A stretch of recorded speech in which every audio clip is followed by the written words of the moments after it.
Hey, all, this is Erin, and you are listening to Stop Talking About Fat Loss. Once again, I am here with Chris and Sarah.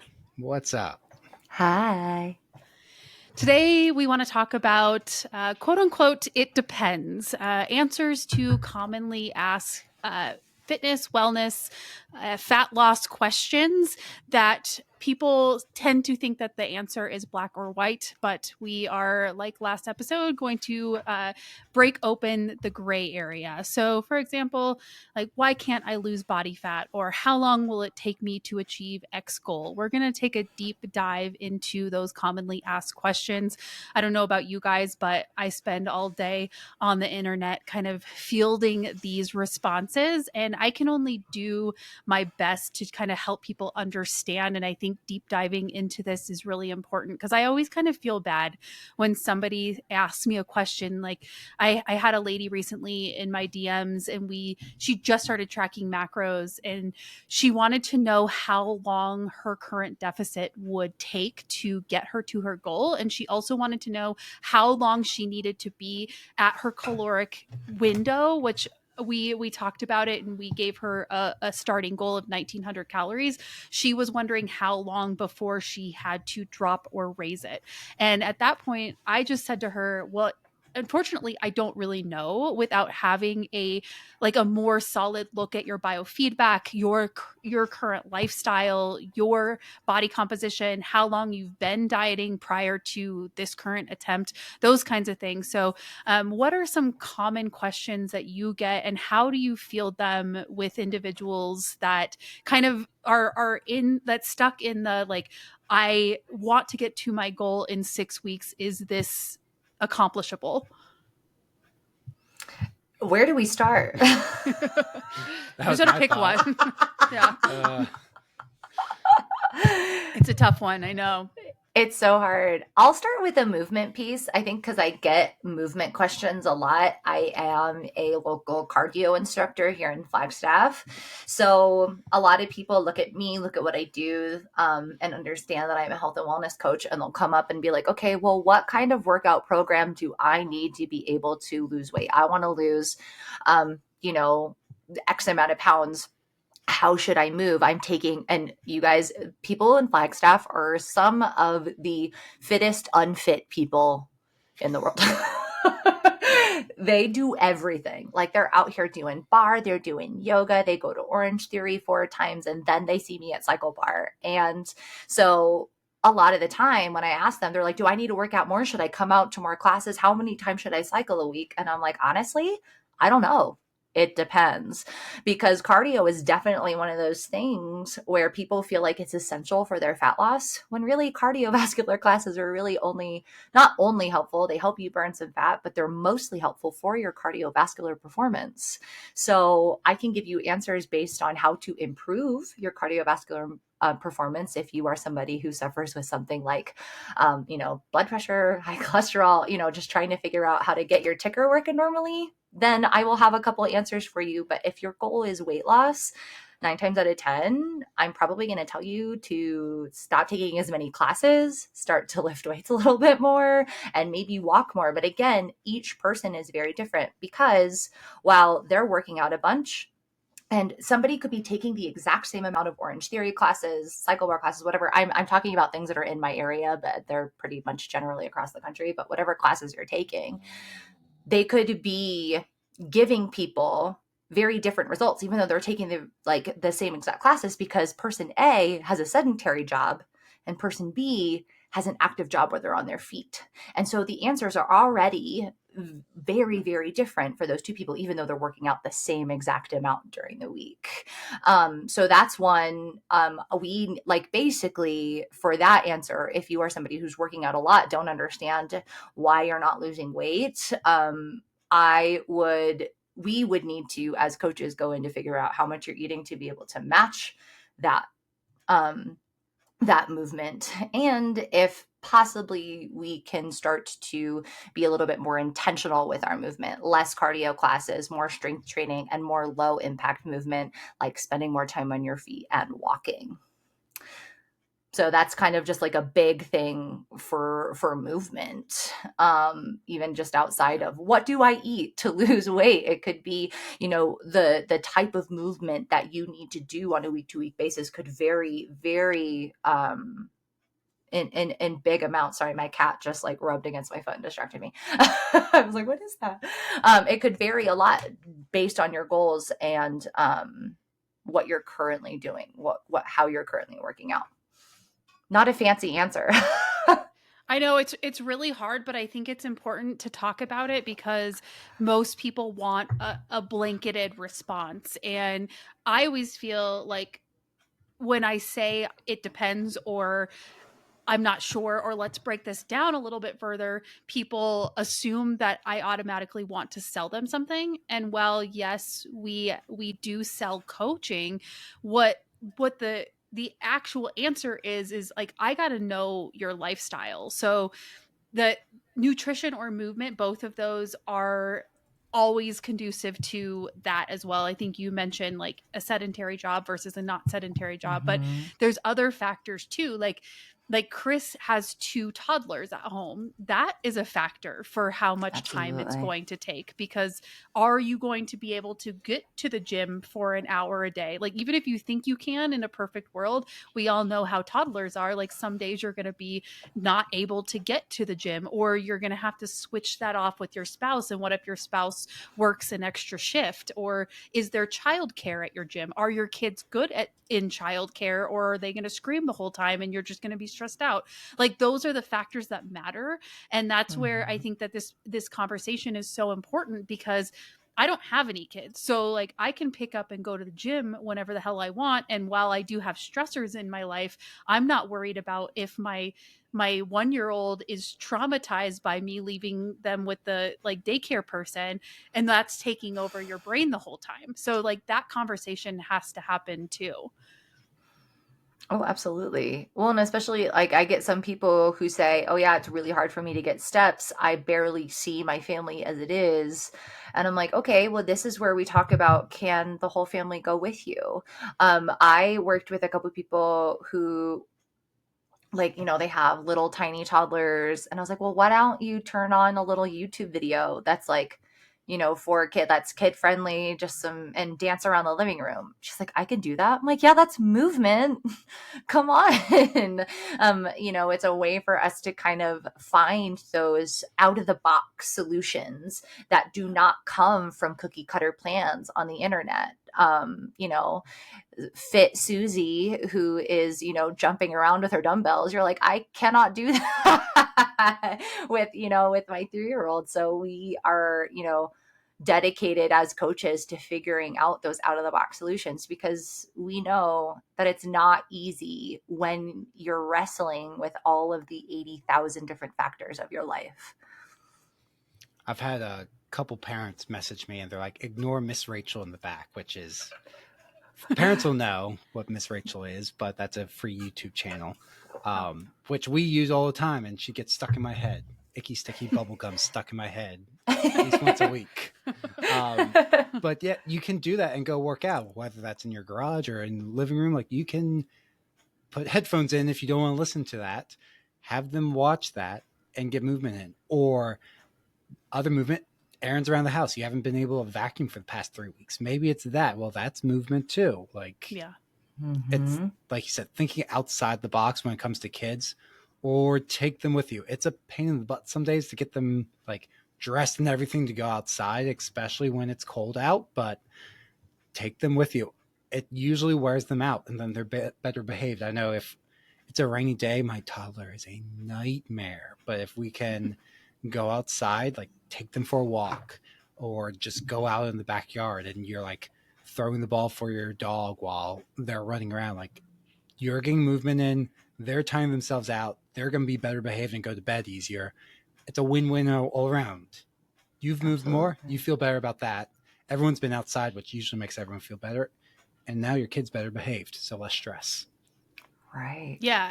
And if you're able to like kind of navigate those circumstances, you may be able to get to your goals a little bit quicker as opposed to, throwing your hands up in the air when it's raining and the kiddo is pissed and will not do anything else. Like it's easy. And I'm sure like I said, I don't have kids, but I can understand where it would be mentally taxing and frustrating because maybe you had a workout planned. You can't get outside. They won't watch Miss Rachel or whatever, but figuring out a way that you can incorporate movement with them is a way that like you can kind of like get over that hump and make these things happen faster. But we have to have that conversation for each individual person, and then health things come into play too. Like, do you have a metabolic condition, type 2 diabetes? Do you have PCOS? Do you have Hashimoto's? Those things can be variables that make fat loss harder. Doesn't mean that you can't do it, or gaining muscle or whatever the case may be. Like, I hear that a lot. Like, how do I get toned, or like how long until I look like I have muscle? And I'm like, I don't know. It's been 10 years for me. I'm still working on it. I have a lot more muscle than I did 10 years ago, but like for me, I'm never going to be satisfied probably in that department. But if that's the case, are you able to get to the gym and lift with progressive overload? If you're not, maybe we need to modify your expectations for the time being and work that into your schedule. If you are somebody, like I said, I don't have a lot of variables that keep me from the gym. I have a business that might keep me from like the time that I want, but usually during the day I can find 45 minutes to an hour to get there. But if you can't, do we need to help you figure out some home workout equipment that you can do before the kids get up? Or like, do we need to give you 30-minute workouts instead of 60-minute workouts that you can do real quick during a lunch hour or something along those lines? And so that's why when these questions are posed, more information is usually needed, and you can kind of start to think through this on your own if you're trying to navigate your own health and wellness. Like, let's say you want to lose body fat. Instead of saying like, how much time do I need, let's talk about like the process of how to lose body fat, how to create your deficit, how to change your food environment, and then you can start to manipulate the ways that you can do that within your current schedule. Absolutely. Yeah, it has to work with you. I think that's a really frustrating thing, with cookie cutter plans, things that you encounter, search for. I mean, you guys, if you put in a Google search on plan to lose fat, you're going to come up with like 8,000 different things. But the one thing that zero of those plans consider is where you are at now. How long have you been trying to lose weight? Do you have previous injury? Do you have an unhealthy relationship with food? People who have been, diagnosed with EDs before have, that hairy relationship with food. We're going to assess all of that. And it's the only way that it works, because if you apply a plan, a blanketed black and white plan to someone who is living within a gray area, you're going to feel out of place. You're going to feel like you do not slot in anywhere. And honestly, you probably don't with any of those plans, because again, they're not considering you, your specific way, and not even just like the specific hurdles that you have, but your preferences. Some people just do not care to work on cardio, and that is fine. Some people really, yep. Me. I just raised my hand. Yeah. I don't like it. It's Erin. Erin hates it. It's torturous. But cardio performance is something that's very important to me. So my plan is always going to look different from Erin's. And it's not that my plan is wrong or hers is right or vice versa. It's that these are our preferences and we've learned to work with them. And we know that this is really the preferable path to sustaining whatever results you do get. You're going to be more likely to stick with the game when you enjoy what you're doing. And it's possible to get there and enjoy it. That anytime anyone's like, what's the best thing for like weight loss? It's the best thing's going to be the thing you enjoy and you can recover from and do consistently. So if you enjoy running for marathons, but you have no time, that's probably not the best thing, but you can run, you can do that. Or if it's weight training, it's going to be that. You're going to push yourself the hardest. You're going to look forward to that. And you're going to notice if your nutrition's off, like, oh, my recovery's bad, or this workout sucked. So, oh, I didn't eat any carbs yesterday. That's why. Yeah. So your nutrition is going to get better because you're like looking forward to something. But if you're doing something,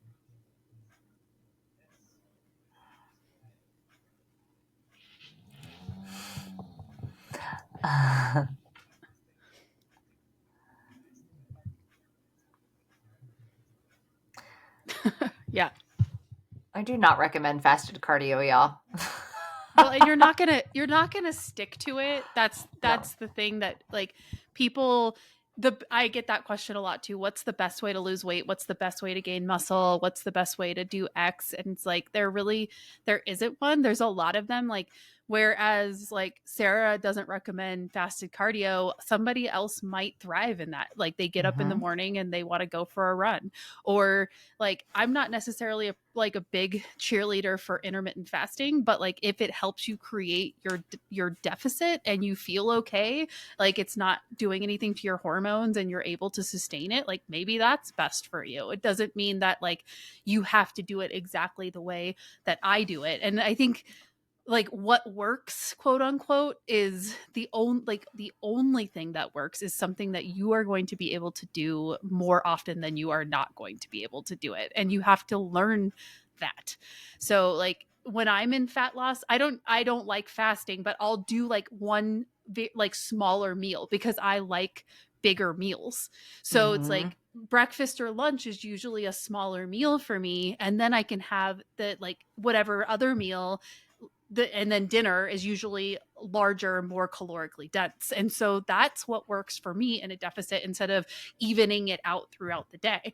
I don't usually snack as much when I'm in a deficit. Some people want to have snacks. So like those are the kinds of things that you have to kind of analyze within yourself.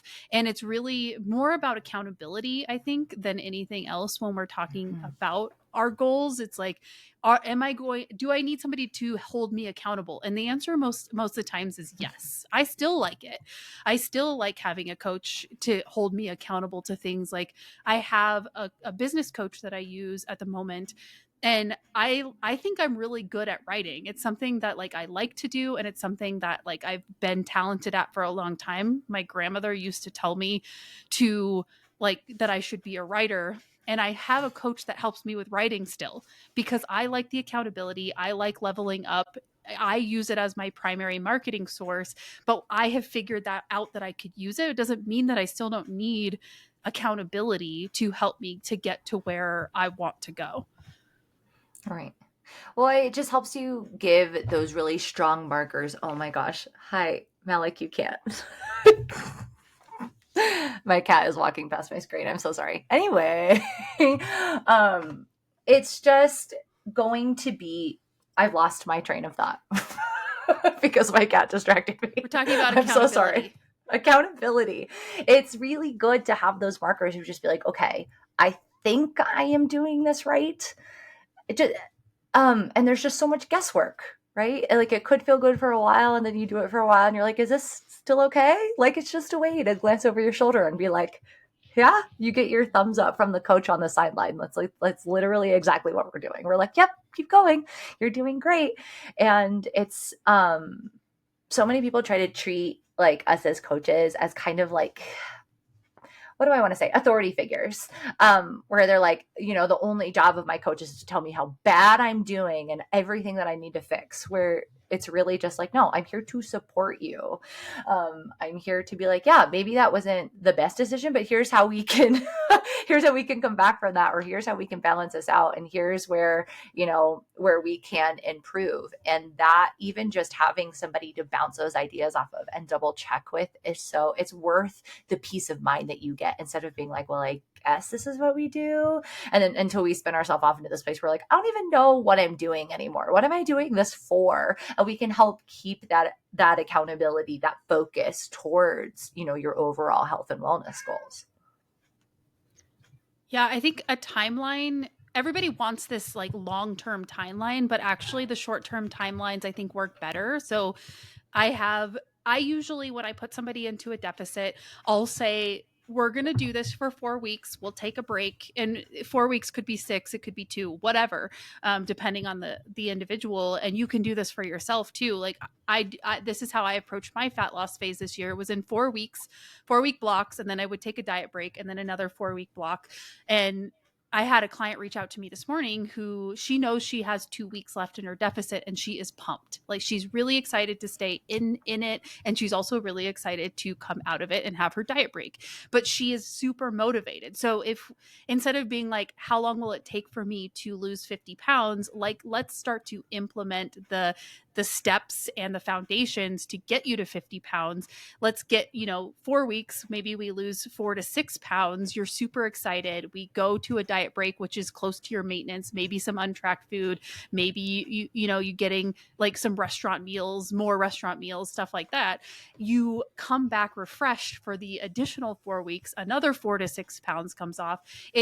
That is how the timeline should work, as opposed to like going from 0 to 50 pounds and needing to know that it's going to happen in 6 weeks time, which we all know it's not going to. But you can accomplish a lot. You get a little bit of a break and you come back out of it. And you can also morph that to your life. Like we were in Mexico twice because we're building a house down there. So at the end of January, we are in Mexico, and at the end of February, we are in Mexico. So those were my 2 diet breaks, because I didn't want to go there and go out to eat and try to navigate tracking and being in a deficit and all those things. So and I came back weighing exactly what I weighed when I left. So I knew I wasn't in fat loss. I wasn't expecting a scale drop, but now back in the deficit and things are moving again. It makes it a lot more doable and gives you the timeline. So if you are wondering how long, you can be like, well, I just have 4 more weeks and then I get a diet break and I'm going to start again. Right. And it's never black and white. Like I don't think there's ever been anything within a fat loss phase or even a bulk phase or a maintenance phase where I've stuck directly on timeline, because 9 times out of 10, a client's going to come up and they're like, bro, I got into a car accident this week. Yeah, I'm not going to keep you in a calorie deficit if you got into a car wreck. Are you kidding? Like, what? No, that's terrible. And that's what people are like. They're like, oh my God, I'm so bummed. I was supposed to be done with my fat loss phase at this time. And I'm like, okay, can we rewind and talk about how your kid had RSV or work randomly threw a travel trip at you and you had to like jet set off to another company for a weekend? Those are the things that come up. Real life comes up within a 6-week, 8-week fat loss, maintenance, bulk, whatever it is. And there is no choice, but adapt to those things. So, and it honestly, this helps you kind of start to recognize red flags with coaches within the space, because if someone is promising you X amount of pounds in X amount of days, like, yes, we can kind of on the beginning, knowing that you're a beginner, we can kind of generally guess that you're going to lose anywhere between 5 to 10 pounds of inflammation. But if someone is on the other end being like, you can do this in 8 weeks, like, period, huge, big, gigantic red flag, because there is zero way that you're going to figure out what actually is going to happen within those 8 weeks. Your body might not even respond. Like, you could potentially do everything perfectly on paper and your body is just not going to respond the way you want it to, because we're not tackling it from, an intentional place. It's just, we're just marking time. We're like, yeah, whatever, 8 weeks. And then when you give yourself like this really stressful pass fail system, like you're not going to get to the end of those 8 weeks and be like, wow, I really healed my relationship with X, Y, and Z. I got more veggies in. I feel stronger. No, a lot of the time you get to the end of those 8 weeks, you're like, wow, I suck and my body sucks and I never want to diet again, because you didn't give yourself any leniency. And like, life is going to happen, and that's something to plan for and something to discuss week to week when you're in these phases, and why the answer is so murky and hard to pin down, because within that 8-week period, your plan's going to change a lot.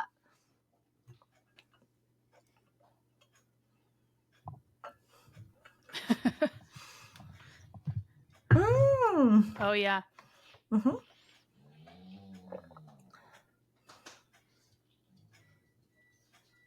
Yeah. Mm-hmm. Yep. Mhm.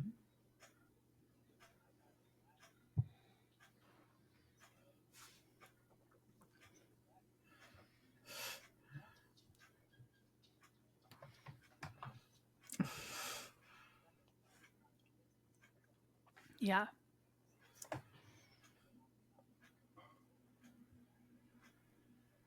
Mhm. Yeah.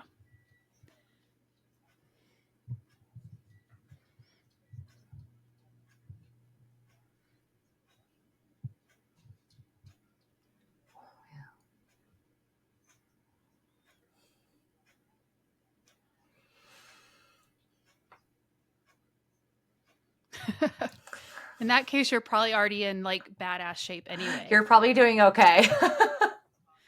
Yeah, right. No. You don't have questions. Yeah. Teach And I me think your ways, please. yeah, it also depends on what habits you already have in place, which I think people don't Uh-huh. recognize. I'll ask that a lot. Like, are you working out right now? How many steps are you getting a day? How much protein? Do you know how much protein? How much fiber? How many meals out are you eating a week? All of these things matter.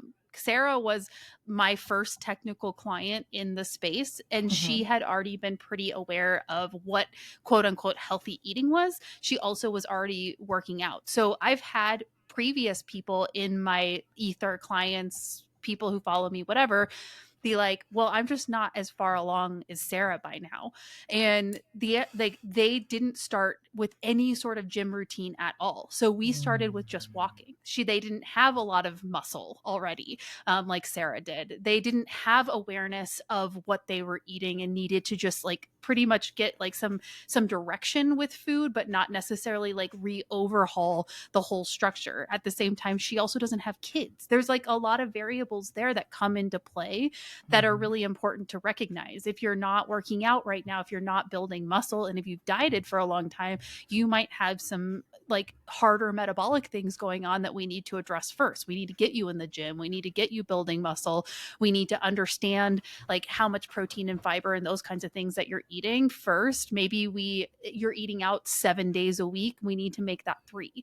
Those are the shifts that you might have to make and that make the timeline seem longer, but when in reality they're it's shorter because what you were doing before was completely overhauling everything, burning yourself out in 2 to 4 weeks time, when like you don't have any of those habits in place already. And it's okay, we all had to start that process somewhere. We didn't all just like we weren't born at the gym. I mean, some people maybe are, but like I started at 30 working out, and I was a runner in my 20s, and I always tried to diet, or I wasn't eating enough, I was drinking too much, and I didn't start lifting weights until like 29.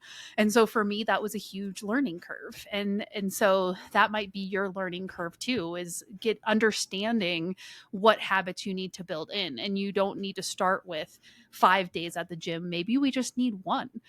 Let's get that in your schedule, and then you can do 2. I started with 2 personally, and like let that kind of solidify, and then I added 3 and 4, and then I do 4 now, but I think for a while I was doing 5. But that took time for me to get to that 4th or 5th workout a week. Oh, that's a huge one. Is also to allow space for the learning curve. That is a big question mark over how long something is going to take, because naturally to learn things, it's a huge, like it's not just as simple as add more walks in. You, as a busy person out there listening to this, like you got to figure out when you can walk in between shuttling your kid to volleyball practice and getting yourself, here and there, when your husband's car broke down and now all of a sudden no one's there to pick up your toddler from preschool. Like, yeah, on weeks like that, even though you are so dedicated and work really, really hard on learning how to track your macros, building up, your intake, insert whatever goal you're working on currently, you have to allow for the learning curve versus your life and how fast it's going to allow you to work. We've already mentioned it, but emergencies just come up. I had a client who was like, I just really wish that I was further along at this point. I was like, yeah, well, you didn't plan for the insulation in your house to try to kill you and kick you out. You weren't living at home for an entire month at the end of last year. Why were you expecting to be in this elite fit space? Like you're working off of a sickness. You're working off of something that no one could have predicted. And that, yeah, unfortunately, that does add weeks onto the end of whatever we're working on. But the really cool thing about this specific space in the Wellness Collective is that I think there's a lot of leniency to lean into those learning curves, to lean into those lessons that we want. Because I now, and clients that I've worked with now, have a total understanding of when shit hits the fan. I know what to do. I know what foundations drop. I know how to tweak things. And I think that is arguably the more important conversation versus what do I have to do to lose the weight? It's more what is my minimum effective dose of efficacy of my habits to allow for those fluctuations and stress. We talked about it a lot within the last episode, but yeah, way less about like what to take away and, you know, what you're doing wrong within your life, and just more of moving the puzzle pieces around and flexing a little bit within your health and wellness goals to match the amount of effort that life is allowing you to give at this specific point in time. Yeah, I agree. And I think being really aware of what your expectations are versus what you're able to accomplish in a certain time frame. I know for me that, like I said before, I started with 2 strength training workouts a week. Pretty soon it was 3, and then it was 4. Most people like don't understand the fact that they might not be willing or able to do the things that their like quote unquote dream body requires. So understanding that and having a conversation about that, like you want to lose 50 pounds or you want to look like the Instagram model or whatever the case may be, but are you willing? I think we brought up J-Lo in one of our live topics a few weeks ago. I actually got a picture from one of my longtime clients, and she's like, how do I get these abs? And it's a picture of J-Lo. And I'm like, well, we can do that. She's consistent with her nutrition. She's consistent with her training, but I'm like, it will suck. And so just understanding that, like, you cannot falter. There will be no wine nights. She likes her wine nights. There will be no eating out. Like, she travels often. You're like, you can travel, of course, but you're going to have to bring your food with you, or you're going to have food delivered to the hotel or the Airbnb to get that level of body composition that she uses for photographs. So, and she probably doesn't look like that all the time either, because she's very intentionally photographed. So if you like, yes, she's in good shape, and yes, she's beautiful and she's hot, all these things, but like, you have to understand like what you are capable of and also what you're willing to do to get to where you want to be. Because I know for me, I thought that I was willing to do the things it took to like look like an Instagram model all the time. And then I was like, no, but I actually like to drink margaritas sometimes. And I actually really like juicy burger a couple times a month, and like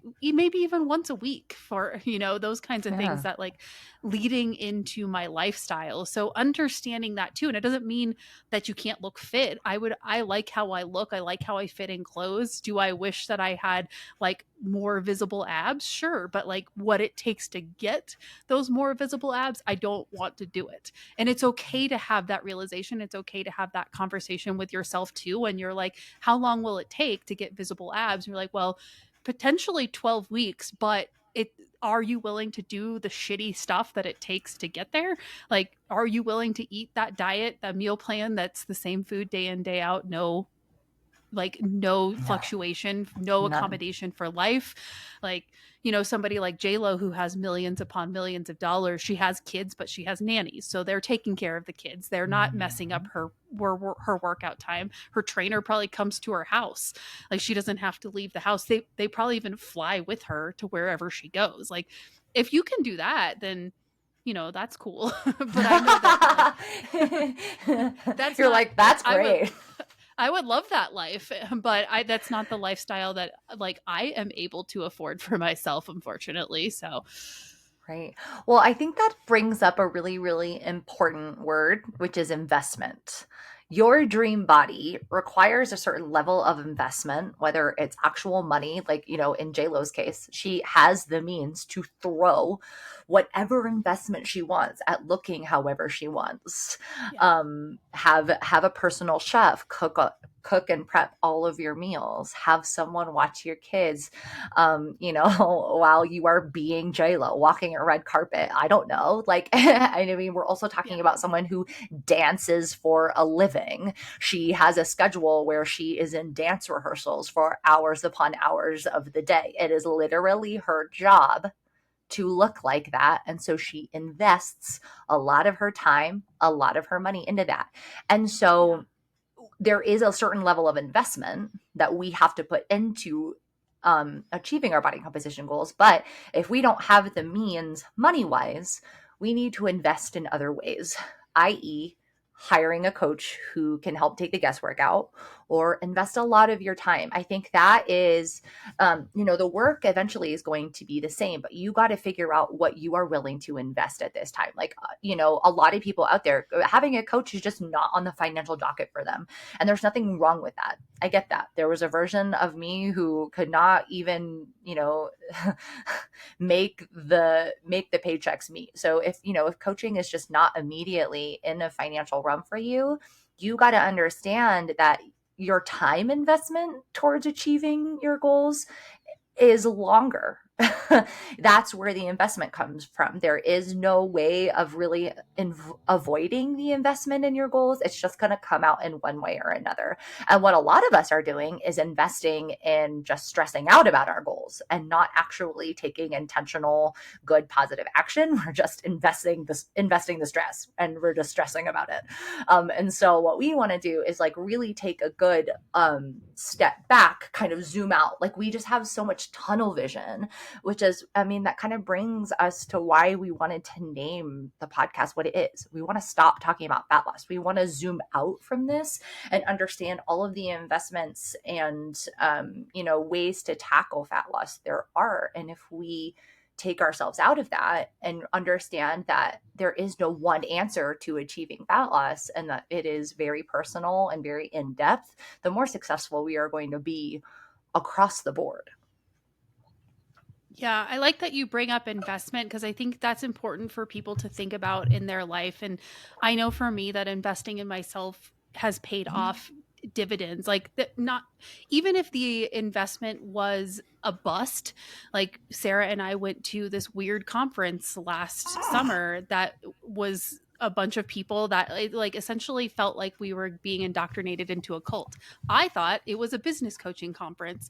We stayed for about 4 hours until we got to lunch and left and never came back. It was a 3-day conference, but I learned from that. Mm-hmm. And so understanding your level of investment and your willingness to invest, and we could, this is probably another topic for another day, understanding like the financial trade-offs for what you save when you invest in yourself, and how you can like potentially, like make money by investing in yourself. But like, we're using the example of Jennifer Lopez, like, who has unlimited resources. So her investments are a trainer that travels with her and a cook that travels with her.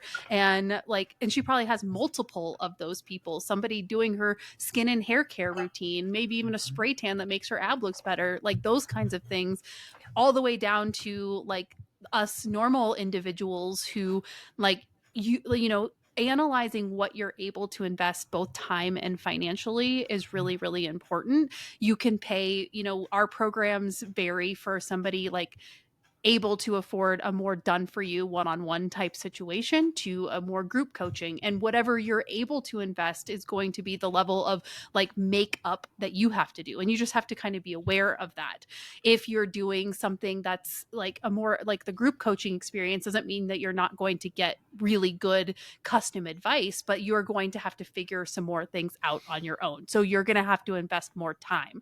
Where if you are spending a little bit more for one-on-one, you have direct access to a coach. You're getting like, phone calls every single week. We're deep diving into your lifestyle. You are investing more financially and less time to figure it out. So understanding that too.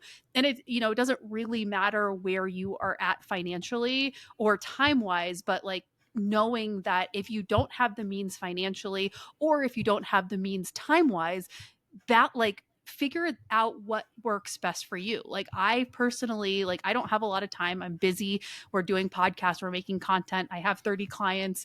Like if I were to want to coach, I want somebody that's directly looking at me and telling me exactly what to do in that week, and I just kind of follow through. So for me, it's the financial investment that's more important, and I need to manage my time. But you can decide for yourself, and you might decide it's both at certain periods of time, or you might change how you think about financial versus time investments as you like kind of get more comfortable with understanding that idea of investment. Absolutely. As far as any, I think we talked about the movement bit and a little bit of the calorie bit. Is there any other, circumstance, Chris, that you have kind of come across where you're like, yeah, there is no blanket answer to that. It really just depends.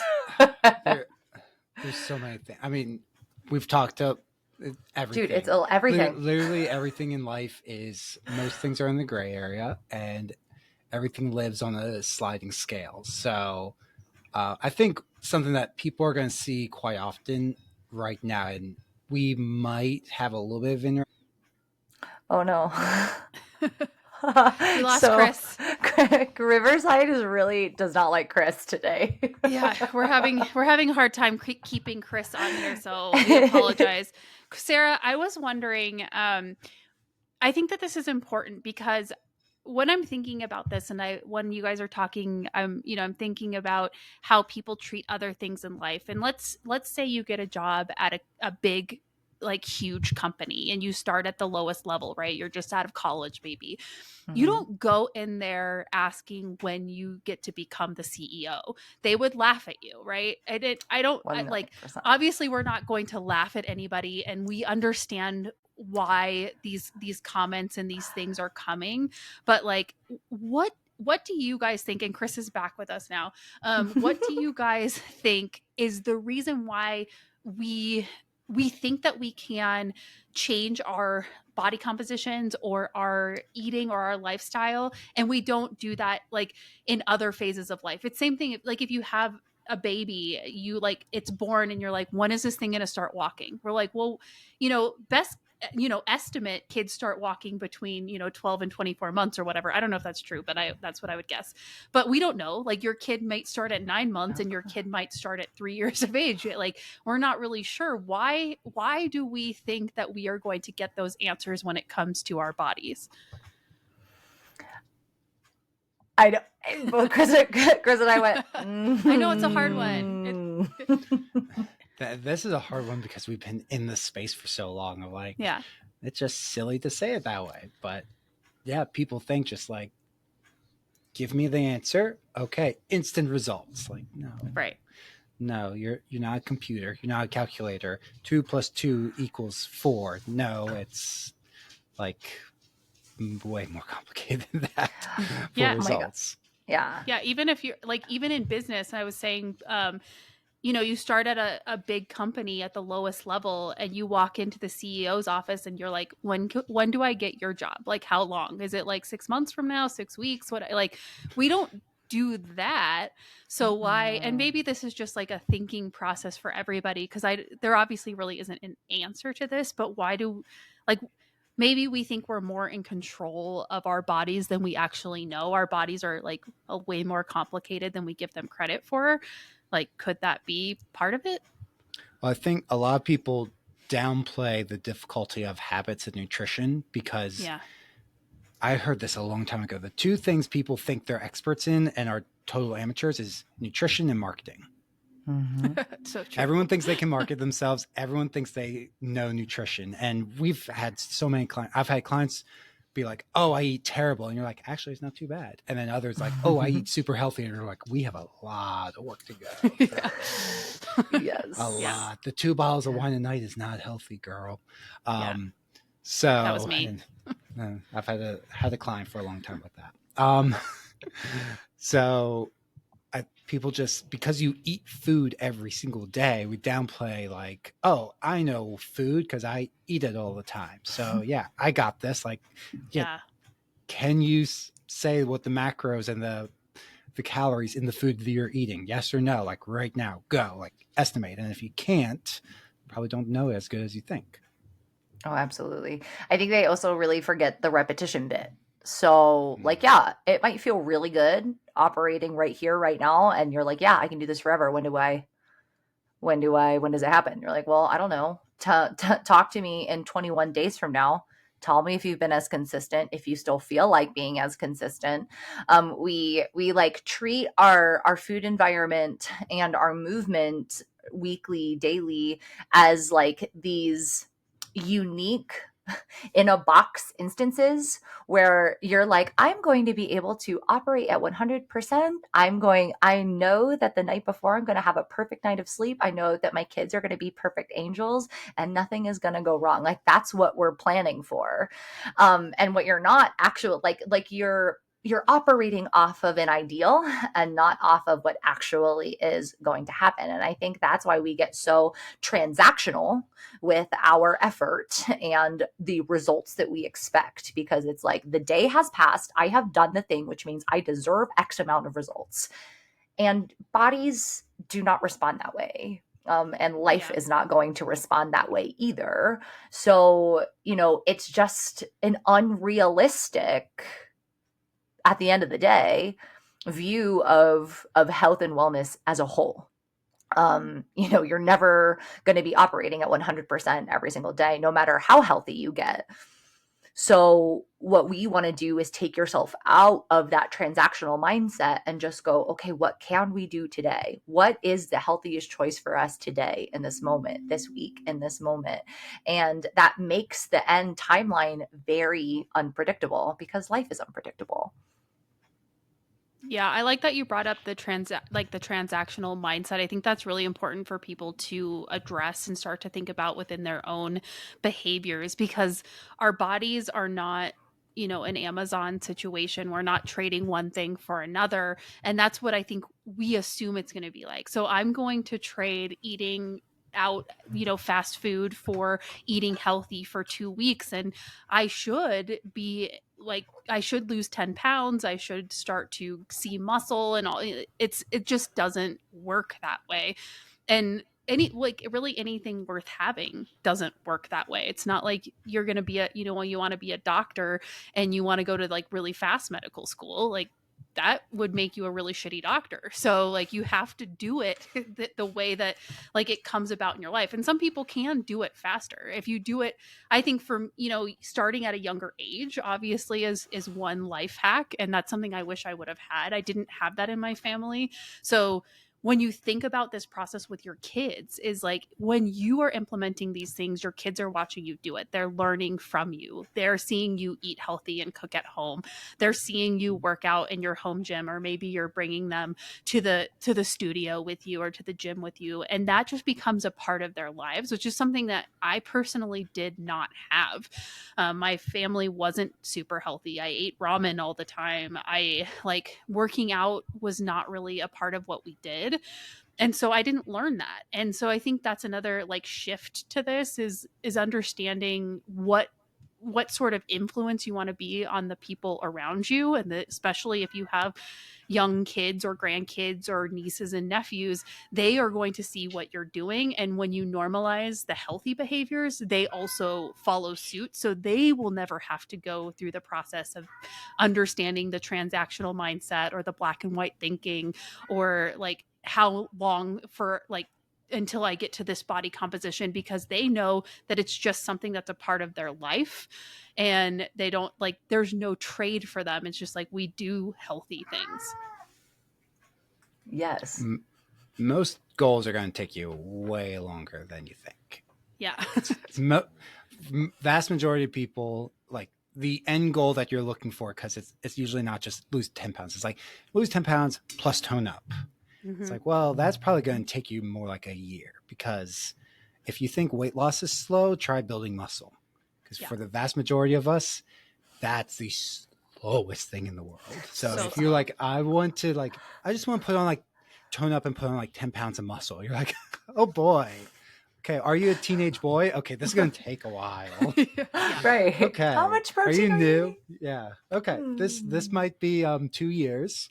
And that's not to discourage you. It's just here's reality of like people who have like maybe your dream physique have put in time and effort to doing that, or they've done the shortcuts of performance enhancing stuff that we wouldn't recommend, but also you probably don't want the health consequences of that. So that's the shortcut is performance enhancers. Or really good genetics. Or really, really good genetics. Yeah, having that myostatin gene that like all the IFBB pros they have like that. That is like doesn't work for them, so they can look at dumbbells and grow. Like unless you're 0.1% of the population, which usually like when you see those people as like teenagers, you're like that guy's jacked, and they're like I've never worked out a day in my life. Like They They were already there. Yeah. Like, my goodness, the quads on that person. That is what we mean by genetics, y'all. Yeah. I've never, I think I have never really done calf raises or like calf exercises or whatever. And I've got monster calves. And it's just, that's like a common trait with, Asian Pacific Islanders. We just carry a lot of muscle in our lower body. And, if I had a guy actually who he worked out a lot, we worked together at the restaurant and he was always like, what do you do to build your calves? Like he was so distraught. He's like, I've been trying to build my calves for years. I hate it. And I'm like, sorry, buddy, I was born with these. I don't I don't know what to tell you. And on top of, I think to just piggyback, last on that transactional effort sort of thing, I always want to go back and sit, and when people come up to me and ask questions like, okay, well, how long can I expect to be working at this? And my rebuttal is almost always, how long is your health going to be important to you? Forever? Because that it should be forever. And that's arguably going to take you so much farther and take away a lot of the frustration if you stop thinking about like only being successful when losing X amount of pounds or getting X amount, X size, or, getting away from that transactional experience and just go, how healthy can I make myself? What kind of choices can I make this week to be my healthiest self?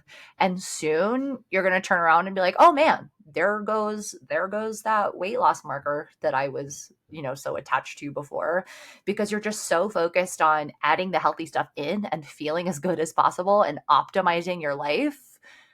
The results become way less important. And it's just, how can I optimize? How can I improve? How can I get better? 1% better every week. And soon the timeline just really isn't important. It's just, how can I make this last as long as possible? I want to feel this good forever and ever and ever. And that is now my main goal. I'm just lucky. I'm at a space in my life where I don't necessarily have, those big body composition goals anymore. But it was because I put that investment in, that initial fat loss phase, those 9 months where I was just like, I'm just going to get healthy. I just need to be as healthy as possible. And then all of a sudden, all those results that I was striving for and that felt so elusive fell in my lap. Yeah, it's so true. I think telling people that it's forever is disappointing to them, but it's actually really freeing to say, we can work on this for a long time. So if you have been yo-yoing forever, if you spend 1 year doing 2 things consistently, let's say you go on a 3-mile walk every day and you eat more protein, you're going to like how you look and feel better at the end of the year by just doing those 2 things. And then the next year you add in weightlifting maybe. And this is a really, really slow example. Most people are going to start adding in more sooner. But if you give yourself that space to be able to do that and do it consistently, then the timeline goes away and you no longer need to ask when.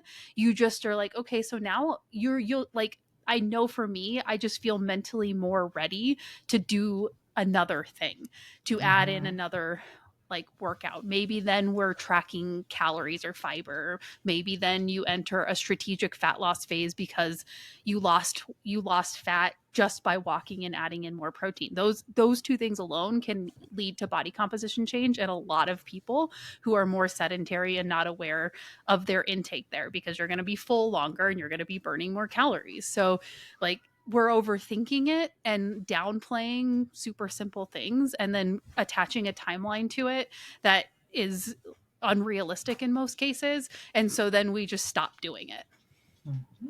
Yep. Yeah. Well, I think we've made it to the end of another hour. We did it, you guys. Thank you so much for listening and for following along. If you like this episode, we'd love it if you subscribed, if you rated us. We appreciate it so that we can get some more traction here. Thanks, Sarah and Chris. We appreciate you as well. Thank you. Thank you. Catch you next time, Bye. guys.